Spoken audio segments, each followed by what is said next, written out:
Hello, everybody, and welcome back to another episode of the Bobby Valentine Sports Show. I am your host, Frank Rampin. Let's dive into another week of the MLB season, post All-Star break this time, and just about 24 to 30 hours away from the trade deadline, which is tomorrow, June the 30th. So this is going to be a great episode this week. Let's dive right into it with the stat of the week. So last weekend, we introduced a new Hall of Fame class. The 2024 MLB Hall of Fame class consisted of 4 people: Todd Helton, Adrian Beltre, Joe Mauer, and the legendary coach Jim Leland. So a couple stats on each of those players as they get enshrined forever in Cooperstown, New York. Todd Helton, the first one, kicked off these ceremonies on last Sunday. It was a pretty great thing to watch if you're a baseball fan, listening to these great legends of the game give their speeches about how much baseball means to them, how important this was in their lives.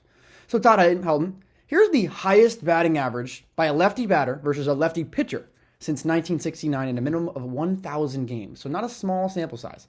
Obviously, number one, Ichiro Suzuki, 329 lefty-lefty batting average, followed by Tony Gwynn, 325. Then Rod Carew, 312. Larry Walker, his Colorado Rocky teammate, actually, at 306. And Todd Helton, 298. So the fifth highest batting average in the history of baseball, lefty-lefty. Pretty impressive stuff. And there's only been 3 players in the history of baseball to have multiple seasons with 100 extra base hits. Todd Helton is one of them. The other 2, Lou Gehrig did it in 1927 and 1930. Chuck Klein did it in 1930 and 1932. And Todd Helton did it in back-to-back seasons. 2000 and 2001, the only player in MLB history to have back-to-back 100 or more extra base hits in a season. Impressive stuff from the lefty from Colorado. Good to see him in Cooperstown. Adrian Beltre, next up in line. He had 3,166 hits and 477 career home runs. Unbelievable. 2,759 games played at third base. That is second most all-time, only behind the great Brooks Robinson. Beltre is one of 2 infielders ever with 3,000 hits and 5 Gold Gloves. The only other one, Derek Jeter. 4-time All-Star, 4-time Silver Slugger, and here are the only players in baseball history that have 3,000 hits, over 475 homers, and 4 or more Gold Gloves. Beltre, obviously, I mentioned his stats, over 3,000 hits, 477 homers, and 5 Gold Gloves. The other one, the Say Hey Kid, who we just lost, Willie Mays, who had 3,293 hits, 660 homers, and 12 Gold Gloves. So a little bit of a different category there for Willie Mays, but still, only 2 players with 3,000 hits, 475 homers, and 4 or more Gold Gloves. Pretty elite company. The next person to go up there and give their speech, Jim Leland. It was a very, very heartfelt one. Almost got a couple tears out of me. It was very emotional. Very funny, too. Jim Leland's a funny guy. I was told it was going to be funny, but man, he was getting a little bit emotional up there. It was cool to see. Jim Leland, obviously the legendary manager, managed the Pirates, the Marlins, the Rockies, and the Tigers. His managerial record, 1,769 and 1,728. So 506, over 500 clip. He won the 1997 World Series with the Marlins, their first World Series title in just, I think it was their 5th year of existence. He's got 2 AL pennants he won with the Tigers, 2006 and 2012. He was the 3-time Manager of the Year, 1990 and 92 for the Pirates in the National League, and in 2006 for the Tigers in the American League. And we all remember Jim Leland with his famous rant yelling at Barry Bonds, but Barry Bonds and all the people that played for Jim Leland will tell you, this is the man you want to play for. Barry Bonds and Jim Leland are very, very good friends to this day. So that just shows you the man that he is. Tough love, but he's got your back when you need it. And to round out this Hall of Fame class, Joe Mauer. Unbelievable hitter. Left-handed bat. Catcher. Just unbelievable. Highest OPS in games by a catcher in a minimum of 900 games. Mike Piazza up here. Number 1. 941 career OPS. Mickey Cochran. 899 is in second. And then Joe Mauer right behind him at 886. Really impressive. Unbelievable. All those guys are Hall of Famers. Joe Mauer, unbelievable. So here's the career batting average leaders playing 40% of your games as a catcher in a minimum of 1,500. So 40% of your games catching, career batting average leaders. First place, Bill Dickey hit 313. Mike Piazza, 308. And then right after Piazza, Joe Mauer at 306. So pretty unbelievable. And then he's ahead of Ernie Lombardi, Joe Torre, Gabby Hartnett, and Pudge Rodriguez. And all of those guys are Hall of Famers. So Joe Mauer getting himself into an elite group of catchers. I believe the 12th catcher to make the Hall of Fame. Don't quote me on that one, but impressive stuff from these four guys. Todd Helton, Adrian Beltre, Jim Leland, and Joe Mauer. So enshrined in Cooperstown forever. Hopefully I'll be out to see their plaques soon. So we'll move from that to the play of the week. And this one just happened yesterday, actually, Sunday. This was a crazy game between the Rays and the Reds. First game of the day was the Sunday leadoff game on Roku, so it started at 11:35. So getting up early to watch this one, especially on the West Coast. But watching this game, late in this game, so I believe this was the 6th inning here. Yeah, so Hunter Green's still on the mound, 6th inning. Oh, shoot, excuse me, got the volume on here. What am I doing? Rookie move, go back. So Hunter Green dealing, no hits allowed at this point. Bottom of the 6th, no outs, flared into left field by Taylor Walls, going back, Ellie De La Cruz slides and makes a ridiculous backhanded catch. Almost like it was on the side of him. What a play, preserves the no-hitter in the 6th inning, but the next batter, Brandon Lau, does break it up with a single. Or actually, 2 batters later. But still, not ideal for Hunter Green and the Reds, and they do end up losing the game. They're up 1-0 here, but they actually gave up the tying run on a strikeout. A strikeout on a nasty splitter changeup was from Fernando Cruz. Gets away from the catcher, tying run scores, and the winning run scored on a walk. So a tough game from the Reds. Had to blow out the Reds jersey for today, because I'm going to be talking about the Reds a little bit today. Few reasons for this, but you got to check this thing out. So we have this Pete Rose, Bobby thing right here. Obviously, Bobby knows about everyone in the world, in the baseball world at least. So obviously, kudos of the man himself. Authentic Cincinnati Reds jersey. Who do you think? Charlie Hustle with a signature on it. Are you kidding me? Unbelievable. First time I've actually ever worn this thing, and it is nice. So, shout out Bobby on that one. Unbelievable stuff that he got that one. So we'll go from the game of the week, Ellie De La Cruz and the Reds, to Fenway Park. Yankees and the Red Sox played a series, and wow, was it a crazy series. Friday night, back and forth all the way through. Yankees took the lead late and then blew it in the bottom of the 8th inning. They end up losing 9-7. So then the next day, Yankees have been on the struggle bus. The Red Sox really have been too after the All-Star break, but they're gaining ground on the Yankees. So really important series, really important game this was for the Yankees, especially after blowing Friday night. So we'll pick things up here on the top of the first. Second batter of the ball game, Juan Soto, after Verdugo doubles, gets into one to right center field. Duran and Willie Abreu are just going to watch that sail into the Sox bullpen. Juan Soto gets the scoring started early with a 2-run bomb, 27th of the year, gets the Yankees going. So a big blast, just what the Yankees needed. So here comes Aaron Judge, and he's been scorching as of late. Second pitch, what's he going to do? Look out, Lansdowne Street. Get out of the stadium. People in the last row of the monster seats turning to see where that one was going to go. Over Lansdowne Street, I believe. Unbelievable. Judge, 2 games in a row with a homer. This was Saturday. Friday night, he hit one 470 feet to dead center field. First at bat the next day goes on to Lansdowne Street. So Aaron Judge, back to his just ridiculous pace. He just decides every once in a while he's going to be the best player of all time for a little bit. So now we'll go to the bottom of the first inning. 3-0 Yankees. Willie Abreu gets into one off of Marcus Stroman. That one's going to get over the bleacher bar in center field and into the stands. So 3 homers in the first inning already. 2 from the Yankees. Soto and Judge go deep back-to-back in the first, and then Willie Abreu answers with a solo shot of his own. So 3-1, Yankees still on top, but the Sox are not done here in the first. So after a Rafael Devers single, first and third, Tyler O'Neill with 1 out. He's going to get one in the air to left center field. Trent Grisham on the run. He lays out, but he's not going to make the play. That one ricochets off the monster. Yoshida scores, coming around Devers to score. So a tying 2-run double from Tyler O'Neill and a wild first inning at Fenway. 3 for the Yankees in the top of the first, and then 3 for the Red Sox in the bottom half. 3-3. So now we're going to go to the top of the second inning, and man, this game just went bam, bam, bam, bam, bam, quick. So here we go. Oswaldo Cabrera facing Cutter Crawford here. 2 outs in the top of the second inning. Rips one in the air to right field.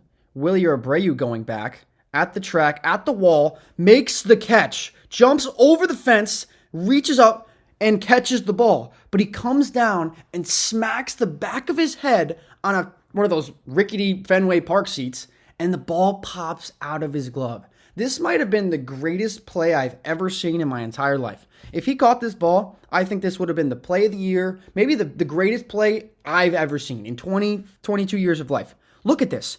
Full extension, diving over, he caught it. And the ball squirts out when he hits the chair. Like, that was the greatest effort. What a play. Willie Abreu almost just brought back a home run in the craziest way possible. Let's watch it one more time. I mean, are you kidding me? Are you kidding me? That would have been insane, but it just pops out on the way down. We got to watch the slow-mo one more time. I'm sorry.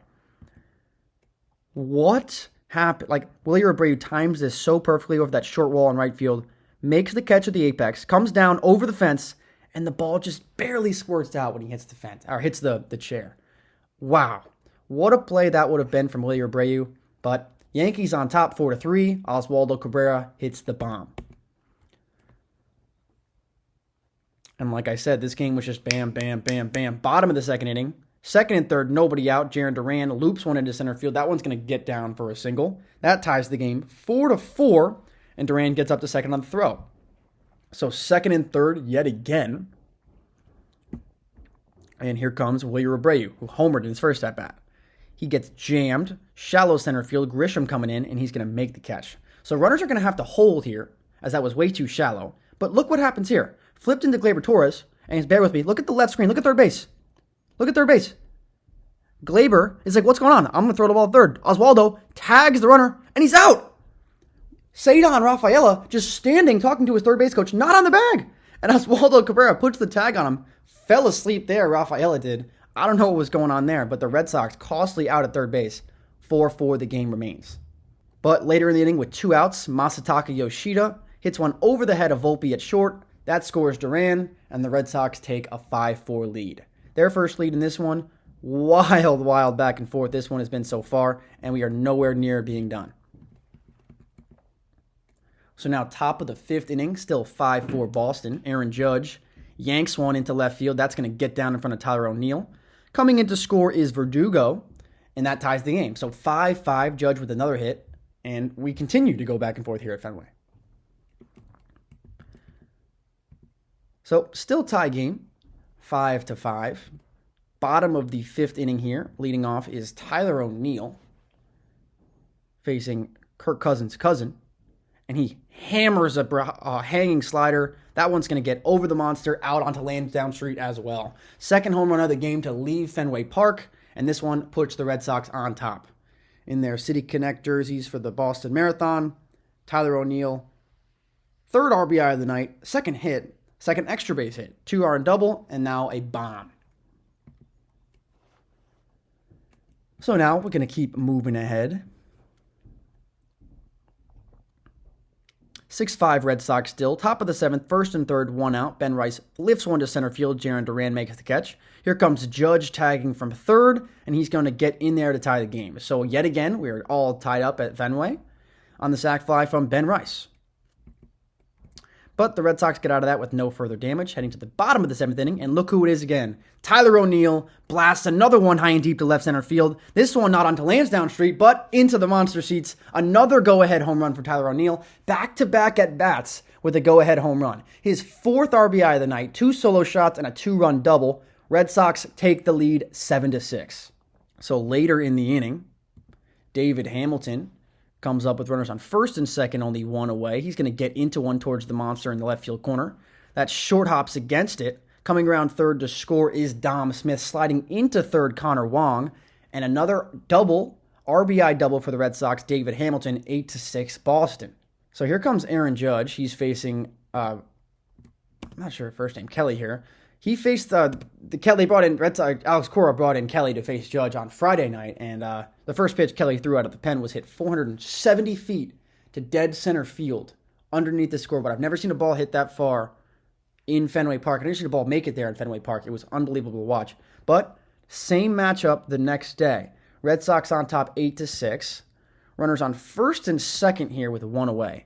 And what is Judge going to do? Absolutely annihilate a baseball that dents the monster. But great play by Duran. Picks it up on one hop, bare hand, fires into the cutoff man. Here comes Soto, and they gun him down at the plate. So 1 run scores to make it 8-7. But Soto, if you see here, look at the third base coach, holding up Soto, runs right through the stop sign, dead in the water at the plate. Red Sox hold on to the lead, 8-7 still, but a huge double from Judge. Should have really tied the game, should have gotten runners into second and third with just one out, but Soto thrown out at the plate. So moving to the top of the ninth inning. Same score, 8-7. Red Sox on top. Kenley Jansen in the ballgame to try to finish up the save. Runner on third, 2 outs, 2-2 count to Trent Grisham. So Yankees down to their last strike. Jansen delivers, lifted high and deep in the air to left center field. Tyler O'Neill back to the monster by the out-of-town scoreboard, and it gets off of it. Runner comes in to score from third, and Trent Grisham, with the Yankees down to their last gasp, ties this one up at 8. Huge swing, biggest swing of his Yankee career from Trent Grisham. A little bit of a misplay there maybe from Tyler O'Neill. Didn't get the greatest read, didn't make the perfect angle on that one, but nevertheless, tied up at 8. Now we're going to extras. So top of the 10th inning. Bases loaded, 1 out. Austin Wells pokes one to left field. Diving catch by Tyler O'Neill. Here comes Oswaldo Cabrera. O'Neill pops up, fires. Pretty close play there, but Oswaldo gets in safely. 9-8 Yankees on top. Their first lead since, I think, the 5th inning. Great play there from Tyler O'Neill, though, to dive, pop up quickly, and fire a strike to the plate. So 9-8. Now Gleyber Torres up. 2 outs. Runners on first and second. He gets into one left center field. That one's going to get down off the 379 sign. Soto's in to score. Here comes Judge around third. He's going to score. Huge insurance double from Gleyber Torres. 2 runs, 11-8 now. The Yankees on top on a 3-run top of the 10th. So now to the bottom of the 10th inning. Clay Holmes trying to close this one out. Secure the save. Yoshida with runners on second and third. 2 outs. Grounds one over to LeMahieu at first. And that's going to do it. A wild back and forth here at Fenway. 2 days in a row. Crazy back and forth affairs between the Red Sox and the Yankees. And they split the first 2. And last night on Sunday Night Baseball, the Yankees actually took the series. Big series win for the Yankees to keep their distance from the Red Sox and maybe get themselves back into their winning ways. So a wild week of baseball this was after the All-Star break, capped off by a crazy 3-game set at Fenway Park. The Yankees and the Red Sox, it's always been the case where they play crazy games there at Fenway, but I don't know if it's just me or the whole baseball world. It's kind of feeling more of a Yankees-O's rivalry now, but it's good to see that Yankees-Red Sox, almost like an old-school rivalry game series that was this week. So, touched on the signed Pete Rose threads I got wearing right now. Got a couple new faces on the lineup here. It's been a couple weeks in a row with some new faces, so we'll start over here. Last year's American League Cy Young winner, Garrett Cole. Here he is. This is the Cy Young bobblehead. He's got the trophy right here. And, Yankees, when I got this bobblehead, it was in a box, right? Obviously, it was in a box. They didn't have an armhole for him. So they closed the box, they put him in, and his arm broke off. I had to super glue it back on. What are we doing, Yankee Stadium? Figure it out. You guys are the richest team in baseball. I'll give you a broken bobblehead. And another thing to my point there, another new bobblehead on the list, this side. This might be my favorite bobblehead I have. New Jose Canseco bobblehead. And it's not just any bobblehead. Notice you have 2 of them. You got him swinging here, him sliding, because it is a 40-40 bobblehead. Jose Canseco was the first player in Major League Baseball history to have a 40 home run and 40 steal season. So they marked it with 42 home runs on this side, 40 stolen bases, and as you can see, this is him taking the swing for his 40th home run of the year at the Oakland Coliseum. Notice the white home threads, and here he is sliding into second base, getting his 40th steal of the year on the road in the Grays. So this is a pretty awesome bobblehead, him sliding and swinging with the accolades on the side. This is one of my favorites. It's got to be up there. But what I'm going to say, look how much care and dedication the A's put into this. Out of all teams, you kidding me? And the Yankees couldn't even get Garrett Cole's arm to stay on? Figure it out. Get this guy back in the lineup. But this thing is huge. Look how big that platform is. It's bigger than both of these combined. Had to clear up some space for Jose. Obviously makes sense because he was juiced out of his mind that he was pretty big. So, bobblehead, just like the real person, absolutely massive. So now we're going to go from the game of the week to the MLB Standings Update with a little bit of trade talk involved because obviously I mentioned that tomorrow is the trade deadline. So like we always do, we'll start in the American League East.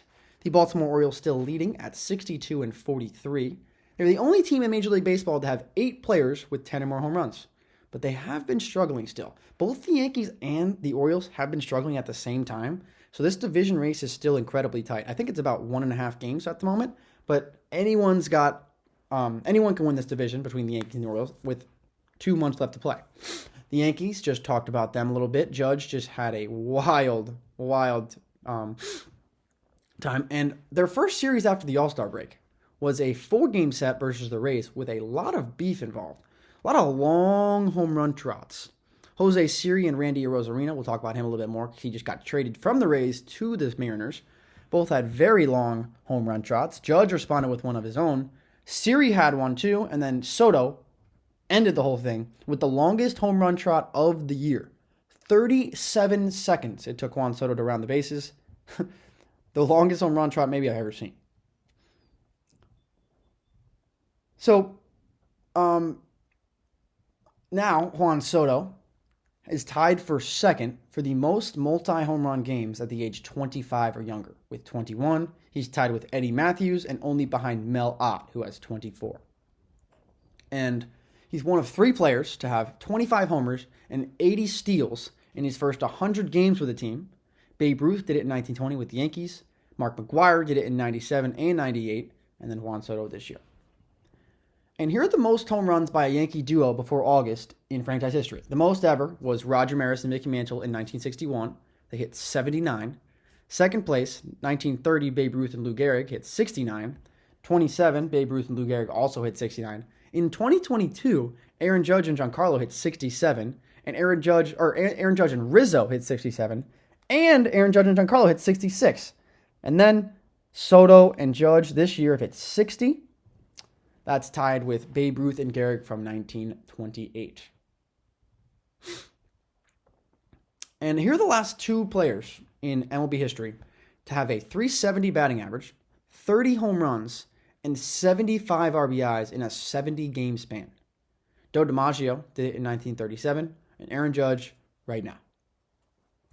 Guy's just unbelievable. He just absolutely crushes baseballs every day. I saw a thing where they were asking the Yankees, like, how is Judge so good? And DJ LeMahieu said, I don't know how, but he just continues to get better and better every year. The Red Sox sitting at 55 and 49. There have been 3 players to have 50 extra base hits and 20 stolen bases in their first 100 games for the Red Sox. Tris Speaker was the first to do it in 1912. Mookie Betts did it in his MVP campaign 2018. And 2024, Jarren Duran. He has 51 extra base hits and 22 steals in 98 games.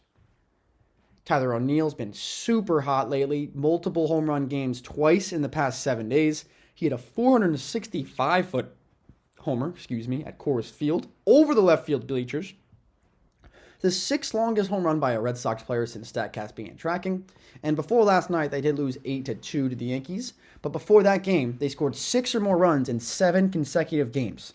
That was the longest streak by any team since 2021. So the Red Sox offense has been pretty good since the All-Star break, except for Sunday. They have lost multiple series in a row, but they scored so many runs against the Yankees.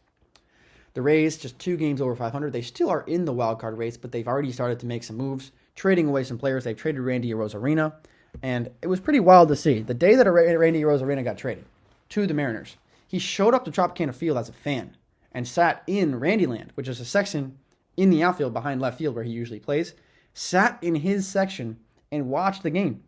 Cheered on his teammates, gave some daps up to the fans when he left, but I mean, it's pretty cool to see. Taj Bradley, the starter, has had a .92 ERA in his last 8 starts. That's a Rays single-season record over an 8-start span, but it looks like the Rays are looking to gear up for maybe next year or the year after. But I mean, still, they're only 3 or 4 games out of a wild card spot. The Toronto Blue Jays, 7 games under 500. George Springer hit leadoff homer number 58 in his career. That is second all-time behind Rickey Henderson, who I believe has 81. And Kevin Gausman this weekend became the first American League pitcher to throw 2 complete games this season. Vladimir Guerrero Jr., a lot of people talk about him to get traded. I don't believe that the Blue Jays are going to deal him unless they get some wild return, which I don't really see happening. Vlad's your best player. He got 6 homers in the last 10 games, so he's at his best right now, so you're really going to have to give the house to get Vladimir Guerrero Jr. at this moment. So over to the National League East, the Philadelphia Phillies. Bryce Harper collected career extra base hit number 700 on a home run, and each of Harper's last 4 milestones have come on home runs. His 700th extra base hit just happened. His 900th RBI was a homer. His 1,000th run score, obviously a homer, and his 1,500th hit. And Tyler Phillips, the rookie, second Phillies pitcher in the last 25 years to throw 6 scoreless innings pitched within his first 3 career outings, right? And then he just threw a complete game against Cleveland. Guy was unbelievable. Kyle Schwarber leads the league with 9 leadoff home runs, took that lead over Gunnar Henderson this weekend, and he has been great. The Braves, 56-48, have been struggling, but they just finished off a 4-game split with the New York Mets, where they lost the first 2 games of the series, and it was not looking good for them, but then they salvaged it by winning the next 2 to keep them ahead of the Mets in the standings. Marcell Ozuna became the 5th Braves player with 30 or more home runs and 80 or more RBIs before August. Ozuna just did it this year. Matt Olson did it in his wild season last year. Andres Galarraga did it in 1998.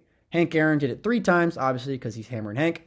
And Eddie Matthews in 1953. And I actually went to the Mets game on Saturday. Should have went on Friday night when they hit 3 home runs in the bottom of the 3rd and scored 7 runs.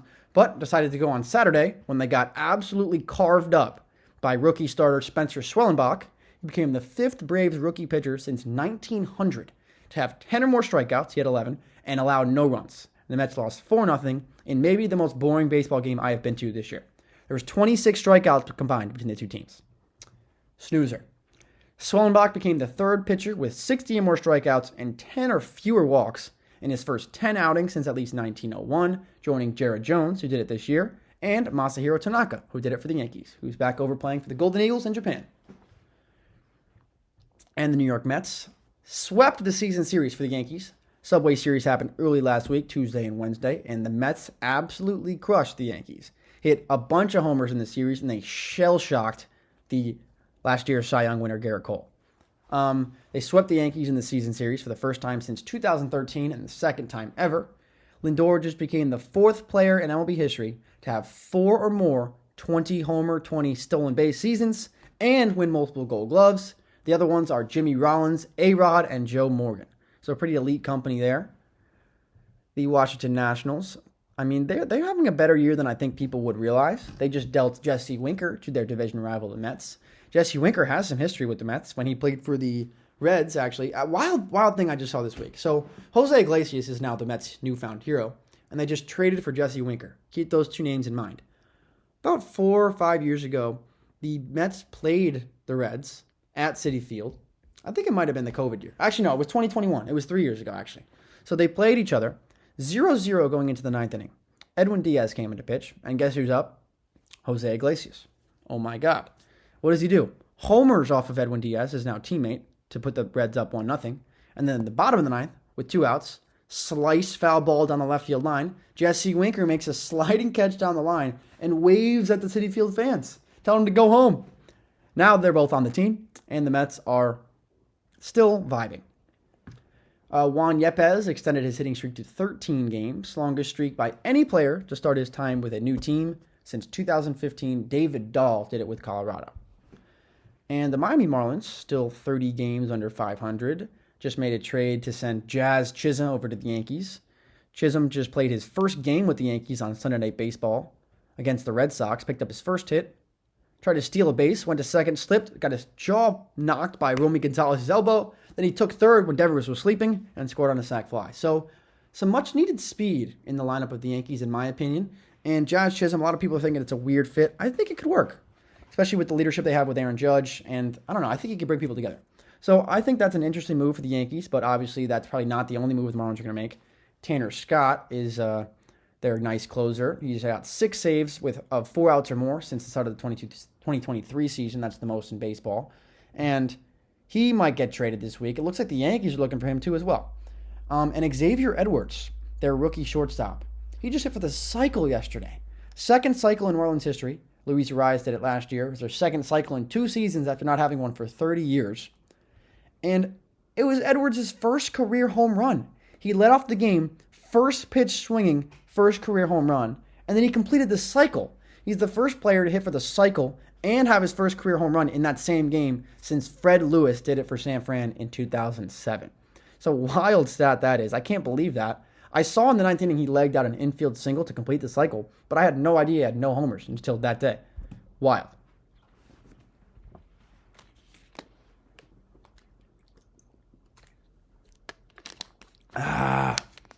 Sorry about that. Just got my wisdom teeth taken out. A little bit of pain up here. I need to keep lubricating the mouth.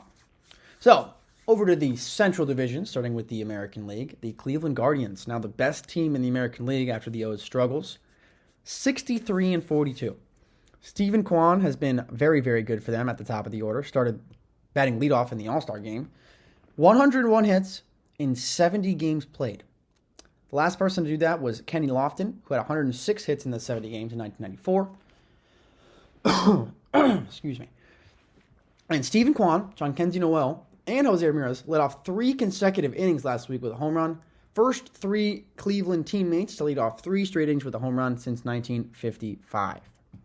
The Minnesota Twins, 12 games over 500, sitting in the second wildcard spot in the American League.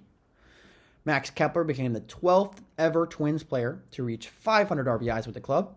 And Bailey Ober has been very good this year. 4 starts of 7 or more innings after having only 3 such starts in his first 3 MLB seasons. So 4 this year, 3 in the past 3 years. Crazy. The Kansas City Royals, just a half game behind the Minnesota Twins, holding on to that last wildcard spot in the American League. This team has been great. It looks like Bobby Witt has a chance to win AL Player of the Month. He's been scorching hot, especially since after the All-Star break. And the Royals have won at least 55 of their first 100 games for the third time in the last 40 years, right? 55 wins in their first 100 games for the third time in 40 years. That is not a lot, but the only other times that they did that was 1985 and 2015. And what do those 2 years have in common? The Royals won the World Series in both of those seasons. So keep an eye out for this Royals team. They have some good pitching with Seth Lugo and Cole Ragans, and the offense is clicking. A lot of young talent with some veteran presence like Salvador Perez, but Bobby Witt, Vinny Pasquantino. This could be a sleeper team for a deep postseason run. They got their 56th win in game 101, right? So they got 55 and 100. They won the next game to get 56 in game 101. That was their entire win total from last season. They got it already. Pretty crazy turnaround from the Royals in such a quick year after being, it was the A's and the Royals last year were the worst 2 teams in baseball. And now, it's still the A's. But the Royals are going to make the playoffs, I think. Right behind them, 3 games under 500, the Detroit Tigers. Mark Canha hit a home run off of his former teammate, Chris Bassett, former A's, my guys. Marky Mark and the Ghost Riders, what I used to call him, and Chris, workhorse Chris. I think Chris Bassett might get traded at the deadline. He's been a solid, reliable arm over the past 3 to 4 years, honestly. Maybe even 5 years since 2019 with the A's was really his breakout season. And Tariq Skubal, another name that's been floated around in trade conversations. Probably going to have to be a big haul towards the Tigers in order to get him out of Detroit, but we'll see what happens with that.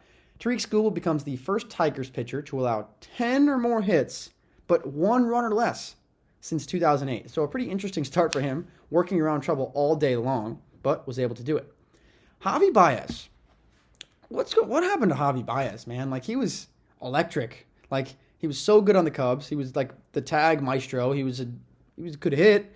He was a contributor to that World Series team. He made playoff runs with the Cubs. He went to the Mets. It was a weird half a season with the Mets. And now he's on the Tigers, signed a huge contract, and he's been terrible. He did not hit a home run in 183 consecutive plate appearances after he hit his first homer of the year. But then he homered in 3 straight games this week. So out of nowhere, Javi Baez comes back into his home run swing and hits 3 home runs in 3 straight games. And I talked about the worst teams in baseball a little bit, just touched on it. Oh boy. The Chicago White Sox. I think you might not believe me when I tell you their record. The Chicago White Sox are 27 and 81. 27 and 81. They're the 7th team ever to have 79 or more losses in their first 106 games. The first team since the 1962 Mets. And if I'm not mistaken, that was the first year of the Mets. Maybe the second. And that year, the Mets finished 40 and 120. The White Sox are on pace to be a historically bad team this year. And they're 52 games under 500 for the first time since 1932. It's been a struggle of a year for the White Sox, and man, I've seen some bad baseball over the past couple years with the A's. This is different. They've had 14 or more game losing streaks in a row. 2 of them this year. Oh, boy. So now to the NL Central, starting with the Brewers. They're still 15 games over 500 at 60-45. Had a healthy lead in this division basically for the entire year. And another reason I wore this jersey, if you guys remember who I picked to win this division to start the year, I picked the Cincinnati Reds. That's not going so well. So the Brewers, 60-45. Jackson Chourio became the 5th youngest player in MLB history to have 10 home runs and 10 steals in a season since 1900. He's 20 years old in only 132 days. This kid is unbelievable. Homered yesterday. The St. Louis Cardinals, 3 games over 500, were very hot for about a month and a half there, but have hit a little bit of struggles over this week. Lance Lynn became the 89th player in MLB history to reach 2,000 strikeouts. He's the 6th active pitcher to have it. And Wilson Contreras, after he picked up that 2,000th K, he threw it into the stands after the inning because there's a third out. He chucked it right into the stands, and you had to get it back from the fan, exchanging it for a bat. So pretty funny stuff there. Good stuff from the fan to give it back, and good of Contreras to give out a piece of memorabilia so he can still have something. And Paul Goldschmidt yesterday, to salvage a series, they almost got swept by the Nationals, but to salvage Game 3, Paul Goldschmidt hit a walk-off home run, 8th of his career. That ties for the most among active players with my guy, Andrew McCutchen, Carlos Santana, and Manny Machado. Speaking of Andrew McCutchen, the Pirates, 53-52. A little bit of a struggle off the All-Star break, and they just had a tough series against the Diamondbacks where they lost 2 out of 3. Really big series for them, but they lost it. Did salvage Game 3, but lose 2 out of 3. Most consecutive games with 7 or more strikeouts by rookies since 1893. In 1893, you're gonna hear a lot of 1893 coming up soon. 1893 was the year they moved the mound to 60 feet 6 inches. So that's the distance we know now in baseball.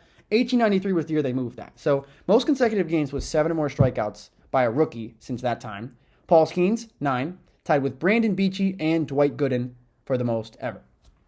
Most strikeouts through first 12 starts since 1893. Again, there's that 1893 again. Hideo Nomo had 109. Kerry Wood had 107. Herb Score had 101. Jose De Leon had 99. And Paul Skeens, 97. So 5th all-time in strikeouts through their first 12 career starts, Paul Skeens doing what Paul Skeens does. And O'Neal Cruz has 3 hits this season over 120 miles an hour. 3 hits this year over 120 miles an hour. That's tied for the 2nd most in a season since 2015. I got to believe he's tied or behind Giancarlo Stanton, because who else hits the ball that hard? And O'Neal Cruz hit a ball 472 feet over the pool, over the bleachers, onto the back far right center field concourse at Chase Field. I think it was the farthest ball I've ever seen hit there, and the announcers said they thought it was going to hit the roof. It's an unbelievable shot from O'Neal Cruz. He just annihilates baseballs. Then he homered again on Sunday. Rowdy Tellez became the first Pirate player to have 3 sac flies in a game since 2008. First Pittsburgh Pirate player to do it ever. First Pirate player ever to have 3 sac flies in a game, and first player in MLB to do it since 2008 for any team. He also hit his 77th home run this past week, went into the Allegheny River, and Andrew McCutchen moved into 10th all-time on the Pirates hit list with 1,639. He's got over 2,000 in the career, but 1,639 for the Buccos. The Cubs, 51-56. They just traded away Christopher Morel for Isaac Paredes in a deal. Christopher Morel along with a couple prospects. But interesting moves for the Cubs. They traded away, Isaac Paredes, apparently it was a bidding war between the Dodgers and the Yankees, I heard. Then he goes to the Cubs, which is a little interesting because Dodgers and the Yankees are definitely in playoff spots right now. The Cubs are not. So a little bit of an interesting move there. And rounding out the National League Central, my division winner pick, the Cincinnati Reds. So not looking too good for me as they are 5 games under 500 at 50-55. Tough loss to the Rays yesterday. But Elly De La Cruz, man, this guy is something special. First Reds player with 50 steals before August since Eric Davis in 1986. And he's the first Red to even get to 50 steals since Billy Hamilton did it in 2017 when he had 59. He has the most stolen bases before August at the age 22 or younger since 1906. 55 steals before August, and there's still 2 more days left in July. Ricky Henderson had 51. Tim Raines had 50, and Ty Cobb had 49. So Ellie De La Cruz stands alone at the top of that list. And Ellie just had his second game this year with 4 steals and 3 hits. He's the first person to have multiple of those in the same season since Ricky Henderson back in 1988. Wild. 55 steals is the most by a player before August since Otis Nixon in 1991. He's got 24 more steals than the next closest player. 24 more steals than the next closest player. That's like 24 is a lot of steals. He's got more than that than the next closest guy. He's on pace for 85 steals. Ellie De La Cruz is an absolute psycho. So fun to watch. So to wrap things up here, we're going to go to the West Division, starting with the American League. And like I've been saying all year, the Astros are going to find a way. And they're in first place now. 5 games over 500, 55 and 50. Yordan Alvarez hit for the cycle this week. 10th cycle in team history. And the first one since Jose Altuve did it last year. And this stat hurts the heart. The Astros just visited the Oakland Coliseum for the last time ever, right? Because the Coliseum is no more. The A's are going to Sacramento. Everything sucks. But Astros just visited the Coliseum for the final time ever. And the A's have been really hot. They've won 7 consecutive series in a row. I said they clinched their first winning month since July of 2022. But they won 2 out of 3 against the Astros. The Astros salvaged the series and won Game 3, but the A's still won it. But that win on the final game of the series made the Astros the only visiting American League team that has a winning record at the Oakland Coliseum. And that game made them 55 and 54. They won their last game ever at the Coliseum to put them over 500. Oh, that would have been so awesome if the A's just could have taken that by 1 game, and there would be no AL teams with a winning record at the Coliseum. But, of course, the freaking Astros. Dang. Seattle Mariners just traded for Randy Arozarena, trying to spark their offense, and so far, so good. Ever since they've traded for Randy Arozarena, the first game, he didn't even play in this game, but they scored 10 runs in the day that they traded for him, and they just swept the White Sox, given it was the White Sox. Not too good, but they did get to Garrett Crochet. He's been one of the best pitchers in baseball. So maybe that's a sign for things to come for the Mariners. They're still on pace with the Astros, but they're going to have to figure out how to hit. The pitching is like the best in the league by far, but the hitting is atrocious. It's unbelievable. So hopefully Randy can spark that up as they are 56 and 51. Texas Rangers, the last year's World Series champions, 51 and 55, still under 500. It's been such a weird season for the Rangers. I mean, they still have a chance at the division because the Astros are only 5 games over, but I guess they're like 8 or 9 games back right now. I guess they still have a chance, but man, this has been such a weird season for the Rangers, and it's starting to think, like, are they going to start trading guys in the next couple days? I personally don't think so because the division is still kind of wide open, but we'll see what happens this week. Or really, today and tomorrow. The Angels, 46 and 60. They just got their 5,000th win in franchise history. They got it at Oakland Coliseum. Their all-time record at the Coliseum was 193 and 260 since it opened in 1968. So Angels fared way worse than the Astros did at the Coliseum. Obviously, they played way more games because the Astros were in the National League for a while. And to round out the AL West, my A's at 44 and 64, still 20 games under 500, but just had a very, very good month of July. First team ever to score 13 or more runs in each of the each 2 games surrounding the All-Star break. Weird stat, but still. 31 runs scored in those 2 games. That's the most in a 2-game stretch in MLB this season. The offense has been unbelievable, led by Brent Rooker and Lawrence Butler, 2 guys that are going to be up there with Bobby Witt for AL Player of the Month of July. Going to be interesting to see who gets that. 11 homers in a 2-game span. 11 home runs in a 2-game span. The last game before the All-Star break and the one right after. First time the A's have done that since 1996. And Jacob Wilson. Got to talk about Jacob Wilson. A's first-round draft pick last year. Top prospect for the A's. Made his Major League debut Friday after the All-Star break. The first game after the All-Star break. And I was excited. He came in playing shortstop. Top of the first batter of the game. Grounds went to him. Then he turns a double play. Comes up in the bottom of the 3rd inning for his first career at bat. First pitch, swinging, fouled it off. I love the aggressiveness. Second pitch, base it up the middle. Let's go. Jacob Wilson, batting 1,000. First hit, let's go. So now he's on second. First and second, a couple batters later, Lawrence Butler, who I said has been unbelievably hot this month, rips a triple down the right field line. So Jacob Wilson, coming around third base, comes up hobbling. Can't even put any weight on his left leg. Comes into home plate, barely. Sprained hamstring. Sprained hamstring. So if that's not Oakland A's, tell me what is. He's on the IL. Hopefully he'll be back soon. But he's batting 1,000. And Jacob Wilson was the 9th fastest A to make his MLB debut. 376 days. Brent Rooker has 9 bombs of 425 or more feet. 3rd most in MLB behind Judge and Ohtani. Lawrence Butler, the first A's player with at least 18 RBIs in an 8-game span since Damian Miller in 2004. And Butler is one of the hottest hitters in baseball right now. So this was about, in 11 games, 20 hits, 20 RBIs, 4 doubles, 2 triples, and 6 bombs. Since RBI became an official stat in 1920, only 5 other players have done all of that in 11 games. Lou Gehrig, Chuck Klein, Hank Greenberg, Joe DiMaggio, and Willie Mays. All of those guys are Hall of Famers. Lawrence Butler just had a ridiculous month of July. J.J. Bleday just tied the franchise record by doubling in his 5th consecutive game, and then he broke it the next day. So J.J. Bleday breaks the franchise record, double in 6 consecutive games. Shea Langoliers became the 2nd catcher in A's history to have consecutive 20 or more home run seasons. And the A's just secured their first winning month since July of 2022 behind Brent Rooker and Lawrence Butler, 2 of the best months in A's history, both hitting over 400 for the entire month. It's been fun to watch. So now to wrap up this weekly recap. The National League West, the Dodgers still on top. Comfortable lead in this one. They're going to win this division by probably 15 games. Crazy series they just had against the Red Sox right after the All-Star break. 2 comeback wins in a row. Friday after the All-Star break, they're down 1-0 in the bottom of the 8th.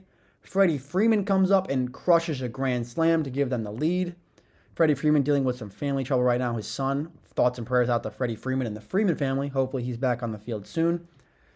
Kike Hernandez hits a game-tying home run in the bottom of the 9th inning the next day. First home run allowed by Kenley Jansen this season. And then in the bottom of the 10th, Kike tied the game up again with a single. First player in MLB history to accomplish all 3 in the 9th inning later in the same game. Pretty awesome. And then Ohtani on Sunday Night Baseball. Not this past one, or not yesterday, the week before. Shohei Ohtani hit a 473-foot home run that was just inches away from leaving Dodger Stadium. His 7th 450-foot homer this season, most in the MLB. Tied for 3rd longest in MLB this season and the 2nd longest home run at Dodger Stadium in the StatCast era.